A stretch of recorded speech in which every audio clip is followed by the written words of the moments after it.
Liverpool 5, West Ham 2, and what a weird game.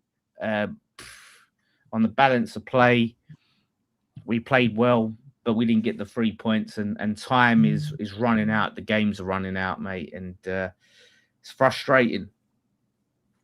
Yeah, it is. I mean, look, you look at that scoreline as a neutral, you're going to think that Liverpool absolutely battered us. It wasn't that. Even when they was 3-0 up at half time, it shouldn't have been 3-0. But look, the thing is that they took their chances. I know three of them I think were deflections. One was an own goal. So look, they've had their luck today, but we didn't take our chances. And every time we scored, like when Souček got one back, we had a chance to make it 3-2. They go 4-1 up. Then we get the second goal back, and then we had a massive chance to make it 4-3. And then you think, maybe we can not get something out of the game, but give ourselves a chance. And then they go up the end and score 5. And yeah, it's disappointing. But look, we knew in this run-in, we knew that there was going to be times where we lose games like this. We get battered because we're not going to win every game. We are going to come up against a team like Liverpool at some point. We just got to hope now that Forest and Tottenham don't win tomorrow, because you look at the Burnley result. I mean, 4-4. They were 3-0 down at half time. They went 4-3 up. It was ruled out. But if they'd have won that game, they'd have been 3 points behind us. Yeah. So they're closing the gap on us. We need to start closing the gap on Forest and Spurs. But this is why last week's result now is a bad one. I thought it was bad anyway at home to Bournemouth. But, a point, 3 points last week, if we're like losing like this today, you can sort of not accept it, because you shouldn't always accept losing, but you can sort of think, okay, we're at Anfield, a place where we've only won once in the last 60 odd years. But yeah, it's worrying. It's worrying because now I think if Forest win tomorrow and Tottenham win tomorrow, I think that could be it. I think it'd be too much of a hole to get out of. And it's disappointing. That'd be 5 points off safety. Like if Forest win, would be 5 points off safety with 10 games to go. And don't get me wrong, and we've been in that position so many times this season where we've been 5 points behind, 6 points behind, and we've closed the gap, but we've never taken advantage of it. So 10 games to go, that means there's 30 points still to play for. So there's a lot of points to play for. But yeah, if they both get a win tomorrow, then it's going to be so tough. It is going to be tough. Mentally, it'll be tough because these players are given so much over the last 5 or 6 games that it's going to run out. It's going to run out. But look, Liverpool, the thing is, the last thing you want to do when you go to Anfield is concede an early goal. And Etitika, I mean, how much room did he have? This is why, like last night on Friday Night Pint, when I was sort of referring to why I would play, I'll bring Todibo back in to play as a back 5, because you see how much room they was getting, where Wan-Bissaka was getting forward and then they had too much space. And then, I mean, look, it's easy for me to say, I'm not a coach, but that's probably what I'd have done going to Anfield. Yeah. But look, we've seen not being negative, but I'm not being negative. I've been positive for so long. We're talking about the games. We're talking about. I think we've been pretty positive. I think we're talking about what we just watched. So it's not being negative on the whole. It's being sort of, you got to look at it as we're being negative on the game, what we're saying. And as Dan said, we're not being negative. We actually were in the game. We had our chances. The difference is Liverpool took theirs and we didn't. Yeah. And that's the thing. I think the main problem is, and you're right, that thing with Ekitike, right? We've seen so many strikers have space in our box and just be left completely. I've seen it so many times this season. It's ridiculous. But the problem is when the way we started the game, we didn't even get out of our own half at the start. And once Liverpool scored, it's like then we started to play. And I think it just was a little bit too late then, unless we took our chances. I see Bowen's getting a lot of criticism. I think Bowen, he put a lot of effort in today. He was pressing, like he worked hard. It's those final bits that weren't coming off him. Like he was intercepting and pressing from the front, but his touch let him down at times today. or his final ball. I think that was like in terms of application. I think Bowen really tried today, but I just think things didn't come off for him. Yeah, I agree, mate. I think Somerville as well. He struggled at times today, but you've got to expect it. It's tough to go to a place like Anfield and control the game. We're not that sort of team. You look at what we done in the first half against Chelsea. It shows that we can do it against top teams. But I just think that we've got this sort of thing over us at Anfield. It's worrying. Like I think that we've won there once in last 53 games in the league.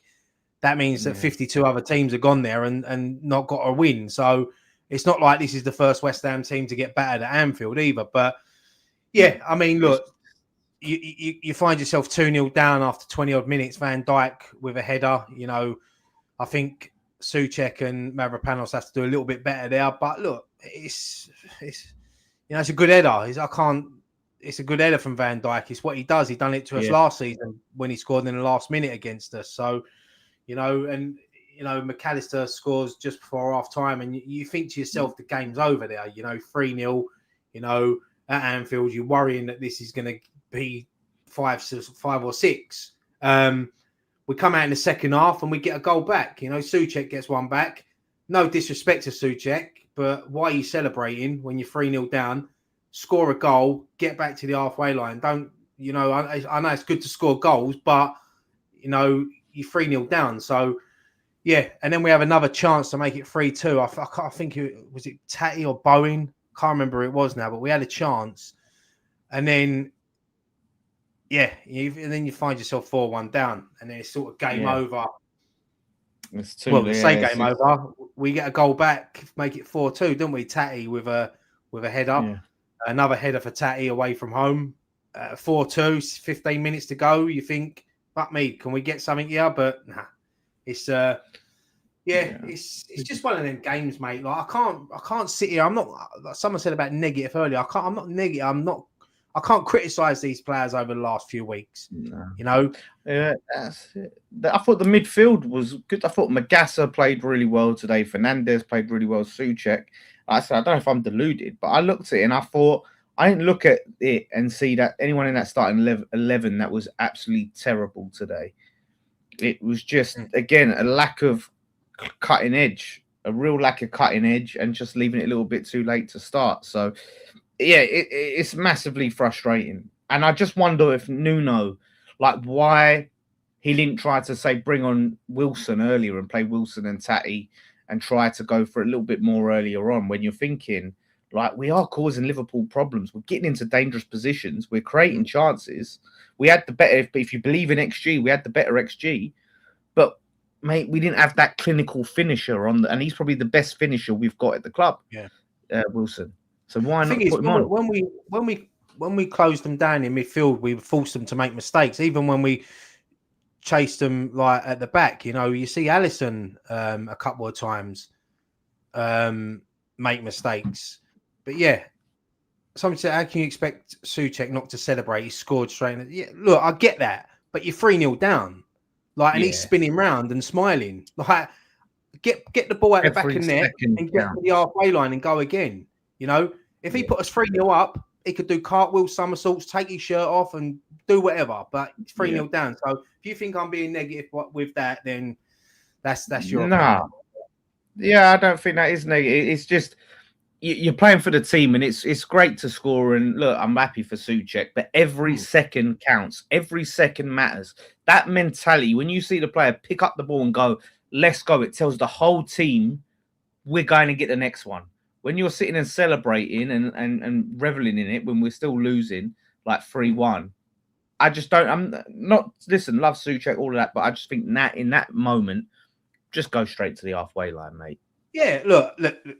There's no better feeling than scoring a goal. I'll get that, but as I said, when you're 3-0 down and you just scored an early goal, 4 minutes into the second half, get that ball and go again. You see when Liverpool tried to take the kick off that the players run in straight away. There's a bit too soon because the ref didn't blow his whistle. But I thought to myself, do you know what? If we can nick a goal in the next 10 minutes, we're back in this game. and Liverpool will be. You could hear the cop and the fans getting on their back. You know, when they was making mistakes. You know, there was times where Somerville closed them down and forced mistakes. Bowen as well. So the Liverpool were there. I know it sounds mad me saying this because we've lost 5-2, but Liverpool were there for the taking today. But unfortunately, yeah, as I said, yeah, 4 deflected goals out of 5. It is, but when you're down the bottom, that happens. You know, that's the luck you have. Yeah. You know, when you're down. I think if it goes 3-2, I think they start to shit themselves. I think they start to worry, and we have a chance to go in. And that's why I think that was so critical to get that second. You know, where before they got the fourth. And well, I've just seen that Burnley. I didn't realise the Burnley goal was ruled out, so they lost 4-3. And 2 goals ruled out. They could have won 4-3. When you talk about luck down the bottom, you know that's what happens. But yeah, I mean, look, Liverpool. I mean, as a neutral, if you flick through the scores today, you see 5-2. You're going to think Liverpool absolutely dominated that game and battered us, and we got 2 consolation goals. It weren't that sort of game. But look, we have to move on now. We've got to keep our fingers crossed that Brighton and Fulham do us a favour tomorrow and pick up results. And then we go on and we've got Fulham next on Wednesday, which will be another tough game. But look, every game's tough in the Premier League. But I'd like to see a bit of a change up for the next game. I'd like to see maybe Wilson start, you know, just freshen it up a little bit.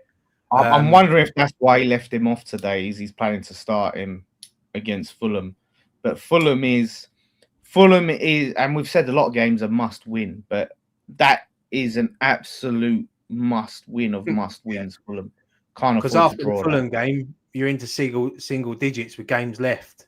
You know, and Man City's after that. Yeah, Man City at home. Yes, you know, look, it's going to be tough. You know, it's going to hopefully, you know, if we're going to take it all the way, let's go right down to the wire, but I don't want it to be like that. I want to go into that last game of the season against at least 4 points clear of that relegation zone on the final day. So, but there's a lot of football to play between now and then. But yeah, on today's performance, it's, as I said, it's one of them. They took their chances. We didn't take our chances. And but I'm glad to see Tatty get another goal. I thought he worked hard today chasing. It was a good header. Yeah, basically on his own up front, isn't he? Just trying to chase down that back four. I think that was probably one of these. Yeah, sorry, mate. Go on. No, I was going to say, when's Pablo? When is it? No, what's his name? It might be. Yeah, Pablo might be back. I think Pablo, April. Yeah, Pablo. Yeah, I think it might be April. Which we really miss him. We really miss him, and you didn't realise how crucial he was at the time. And we all praised him and said how good was having both of them. But he really was integral to how we were playing, and that's the sickener. And he might be too late when he comes back. So we have to find and try and make do with what we've got. You know, with Traoré, I don't know if I'm being too harsh and he's just not getting enough time on the pitch. But every time I look at him, I think, what have we got here? And there was a point, and I can't remember who he was running up against, right? And I just saw him run, and he looked slow. He looked slow for what you expect from him, and he coming in, he paces his thing, his strength, and he's just not that impact player that we was hoping he'd be. It's one of them signings that when we made it, that I don't think anyone was really excited by it, but you wanted him to do well. And look, I know he's not getting the minutes, but it's when he does come on, he's not really done much. So it looks like a wasteful signing, really. But look, I'm not going to get on his back too much. He's not been given a lot of time. You never know. Another start in the FA Cup against Brentford. You know, he has a good game. He could find himself in the starting lineup in a Premier League team. But at the moment, he's not looking likely. But yeah, I mean, we wanted him to be like a sort of impact sub, but he's not really done anything. The only thing we all remember him for is what happened at Chelsea. But you don't want to be remembered for that. You want to be remembered for scoring a winning goal somewhere. Yeah, not starting a brawl that got us to Debo sent off. Shout out to Corral, $4.99 super chat. Thank you, mate. Experiment with Hermansen has to stop. As for Nuno, the bastard is too scared and negative and not reactive, too stubborn and cautious going down. Now, Hermansen, cheers, Corral. I mean, I'm glad you brought up because Hermansen got a lot of criticism today, and there's times where you look at it, and yeah, there was deflections and things like that. And some of them, like, there's nothing he's doing about them. Like the what's it called? McAllister goal. I think it was McAllister that scored the worldie. But sometimes you just look at him and you think he's not as mobile as Areola, or some of them, couple of goals. You think, could Areola, would he have thrown himself in front of that, or read the game? I get that. I think the thing is with Hermansen, one thing he is better at than Areola is with the ball at his feet, the distribution as well. Areola on his day, shot stopper, we've seen him pull off world-class saves. We've seen him do it many and many times this season. It's a hard one between Areola and Hermansen, because I think over the last few games, Hermansen hasn't done nothing wrong. Today, when you see a keeper concede 5 goals, you think he's had a shit game. But as you said, some of them were deflections. The first goal goes through Mavropanos' leg and takes a deflection, and it goes bottom corner. And yeah, the other one with Disasi, scoring their own goal, it flicks over him. So it's easy to criticise a goalkeeper when you've lost 5-2. But yeah, I mean, look, I'm at that point now. If Areola starts against Fulham, I'm okay with it. If Hermansen starts, I'm okay with it. It's like them two now are battling it out for number 1. But yeah, I'm glad that the Fulham game is only on Wednesday. It's a few games away. It just gives us that quick turnaround now to go and put this behind us and go and get a win and hopefully turn things around. But again, how we feel about that is going to depend on what happens tomorrow with the other two. Yeah, that's spot on, because as a player, you want to get back out on the pitch as soon as possible and put it right. You lose a game like you have today, you want to play straight away. And as I said, look, Fulham are going to be difficult. They're having a decent season. They've obviously got a few injuries. So yeah, they've got a tough game tomorrow. Hopefully they beat Tottenham tomorrow and pick up a few more injuries before we play them on Wednesday. But yeah, and that's the thing. And hopefully it's a game that they win, but it knackers them out for our game, because they've got a shorter turnaround. You know what I mean? They've got Sunday to Wednesday. We've got Saturday. We've got an extra day's rest, which we bloody need. But Nuno's really going to have to dig deep, get to that drawing board and find a way to start getting these results over the line, because, the games are running out. Like 10 huge. And I looked at it. Some people said our fixtures. I'll quickly go over it. Like, we've got really tough fixtures, but I look overall over the 10, right? So you got Fulham, right, which is winning. We got obviously Man City at home, real right. Villa is winnable right now. Wolves at home, Palace away, Everton at home, Brentford away.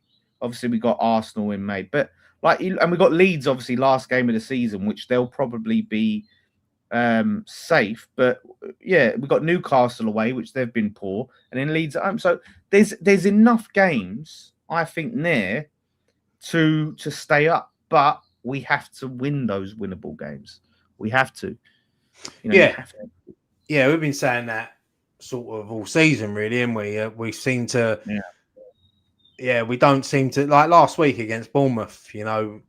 As I said earlier, a win against them, we would have been level. We'd have been a point ahead of Forest, wouldn't we? So we'd have been out of the relegation zone if we'd have won that game last week. So it's still tight down now. Look, even if the worst happens tomorrow and Forest and I think if Spurs win tomorrow, I think that will sort of keep them up. Sort of Forest, if they get a win, it's 5 points again. So it's going to be still a big gap. I'd rather be in their positions than our positions. But look, we just got to keep our fingers crossed that luck goes our way tomorrow, and we shouldn't have to rely on other teams. I didn't want it to be like this, but sometimes you have to. And but overall today, look, it's a loss. It's a heavy defeat. Goal difference hurts us a bit. But yeah, look, we have to move on, and that's the thing, like you said. If they win, even if Forest win tomorrow, they've got Man City away on Wednesday, right? So if somehow I'm thinking it's not great, it's not ideal, but if we beat Fulham and they lose to Man City, which you expect them to lose to Man City, then it cuts it back down to 2 points, a 2 point gap. So it just shows for us Now, there's no margin for error. Like these games where we say we must win, we really must win. Like we have to, because the margin for error is non-existent. Yeah, They've got Europe still. They've got Midget Land next. Yeah, as well. yeah. I mean, look, when we done Friday Night Pint last night and we were doing the predictions, and I was sort of a little bit confident of getting something here today, and like it's only because of what I watched last week when I watched Forest versus Liverpool, and the way Forest went at Liverpool, and they only lost by a last-minute goal. And yeah, that's why. But yeah, look, it's over now. I'm not going to let it ruin my Saturday night. We just got to hope that these players pull out something on Wednesday night against Fulham. Then we obviously play the FA Cup against Brentford, and then we've got a game at home against City, which has now been moved to an 8:00 kickoff. To be honest, I'd rather have played them at 12:30 than 8. Yeah, definitely. And I don't even know why I'm saying that, to be honest. I think because if you get battered at 12:30, you get it out of the way, and by the time 8:00 comes around, you've had a few drinks and you're having a laugh. But no, look, we just got to keep these fingers crossed and hope that we get out of it. Yeah, 100%, mate. So all eyes on Forest and Spurs tomorrow. Let's hope Fulham and Brighton can do us a favour, and then just Fulham roll over for us on Wednesday. That's all we got left is hope. Just believe West Ham. We're not out of it. It's not over till it's over. So listen, all enjoy your Saturday nights. Look out for the fan cams. They're coming up, and we'll be back for post-match pint tomorrow.